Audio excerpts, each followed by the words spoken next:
A paz do Senhor a todos. Estamos nós aqui de novo, mais uma vez, para ler a Palavra de Deus. Vamos continuar com a nossa leitura diária e vamos hoje ler Daniel, capítulo 10, a partir do versículo 1 e vamos até o capítulo 11, versículo 2. Depois vamos ler o livro de Samuel, capítulo 16, e depois vamos lá para o livro de Marcos. Vamos ler do capítulo 6, versículo 30 até o 56. Grandioso e poderoso Deus, que se assenta no trono, tu estás observando tudo o que acontece aqui conosco, tu que tem o futuro em tuas mãos, tens as nossas vidas em tuas mãos. Nós queremos te agradecer, ó Pai, porque tu nos abençoa, nos protege, apesar, Senhor, de sermos pecadores. Peço agora, Senhor, perdão pelos nossos pecados, perdão pelos meus pecados, ó Pai, que Tu estejas abençoando as nossas vidas, derramando Teu poder sobre nós, nos orientando e dirigindo, ó Pai, para as coisas que Tu queres que façamos, ó Pai. Abençoa, Senhor, as pessoas que estarão acompanhando agora esta leitura, Senhor, ou que estarão apenas ouvindo, Senhor, porque sabemos que Tu tens uma bênção para cada um deles. Guarda-nos, ó Senhor, no final deste dia e até o final da semana, Senhor. Eu te peço, te agradeço, no nome santo e poderoso de Jesus. Amém. Então vamos lá. Livro de Daniel, no capítulo 10. Vamos ler a partir do versículo 1. Vamos ler até o 11, versículo 2.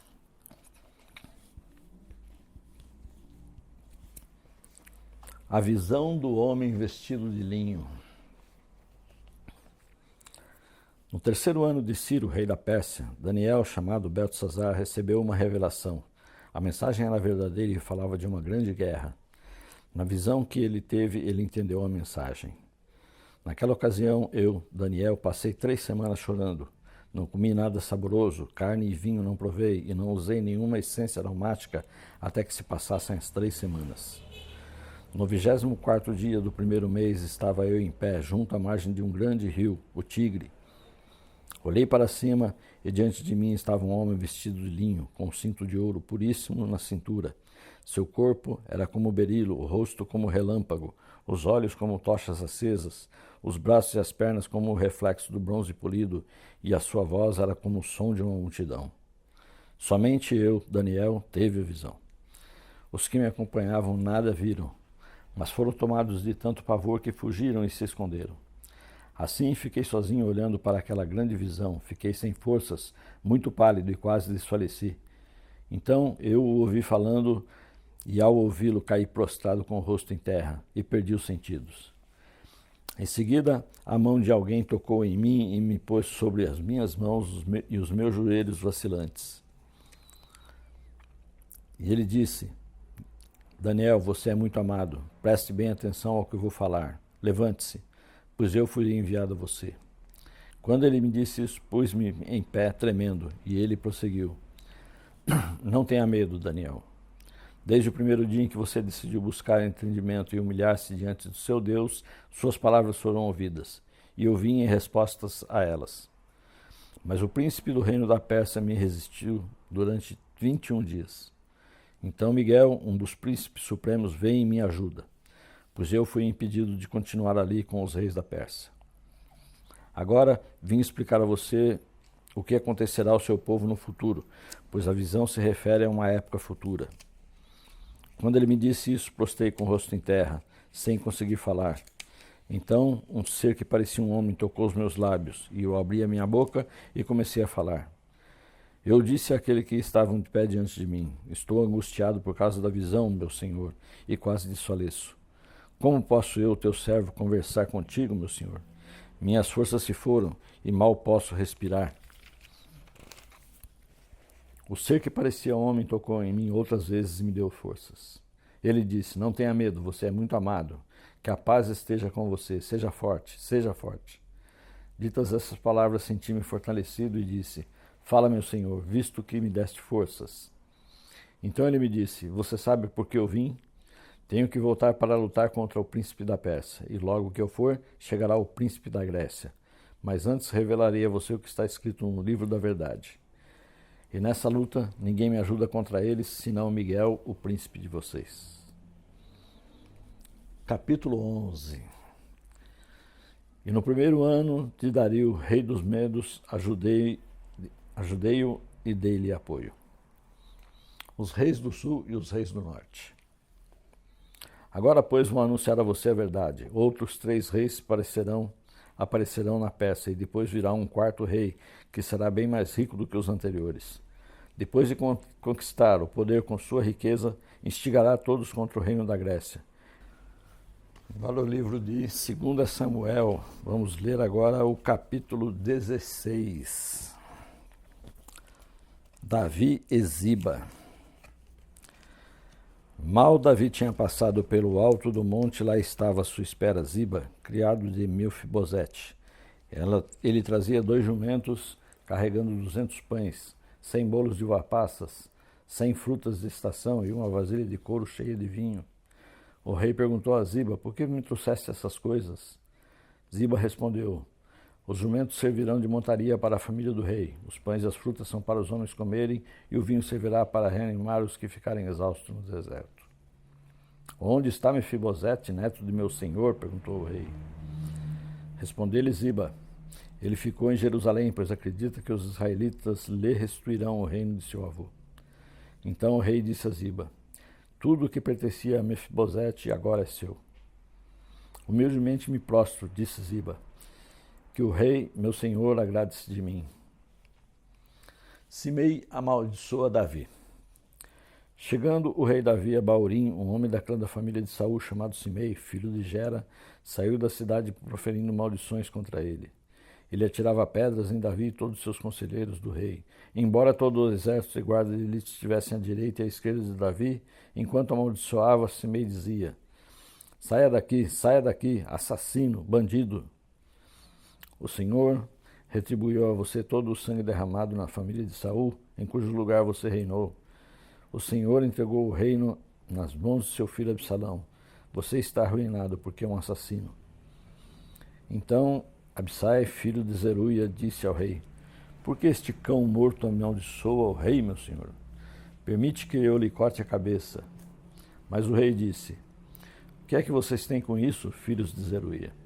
Ele me amaldiçoa porque o Senhor lhe disse que amaldiçoasse Davi. Portanto, quem poderá questioná-lo? Disse então Davi a Abissai e a todos os conselheiros: até meu filho, sangue do meu sangue, procura matar-me. Quanto mais esse benjamita. Deixe-no em paz, que amaldiçoo, pois foi o Senhor que mandou fazer isso. Talvez o Senhor considere a minha aflição e me retribua com o bem a maldição que hoje recebo. Assim Davi e os seus soldados prosseguiram pela estrada, enquanto Simei ia pela encosta do monte, do lado oposto, amaldiçoando e jogando pedras e terra. O rei e todo o povo estavam com ele. Chegaram exaustos a seu destino e lá descansaram. O conselho de Husai e de Aitofel. Enquanto isso, Absalão e todos os homens de Israel entraram em Jerusalém. E Aitofel estava com eles. Então Husai, o arquita, amigo de Davi, aproximou-se de Absalão e exclamou: viva o rei! Viva o rei! Mas Absalão disse a Husai: É essa a lealdade que você tem para com seu amigo? Por que você não foi com ele? Respondeu Husai: não, sou do escolhido do Senhor, deste povo e de todos os israelitas, com ele permanecerei. Além disso, a quem devo servir? Não deveria eu servir ao filho? Assim como servi a teu pai, também te servirei. Então Absalão disse a Aitofel: dê-nos o seu conselho, que devemos fazer? Aitofel respondeu: aconselho que tenhas relações com as concubinas de teu pai, que ele deixou para tomar conta do palácio. Então todo Israel ficará sabendo que te tornaste repugnante para teu pai, e todos os que estão contigo se encherão de coragem. E assim armaram uma tenda no terraço do palácio para Absalão, e ele teve relações com as concubinas de seu pai à vista de todo Israel. Naquela época, tanto Davi como Absalão consideravam os conselhos de Aitofel como se fossem a palavra do próprio Deus. Amém.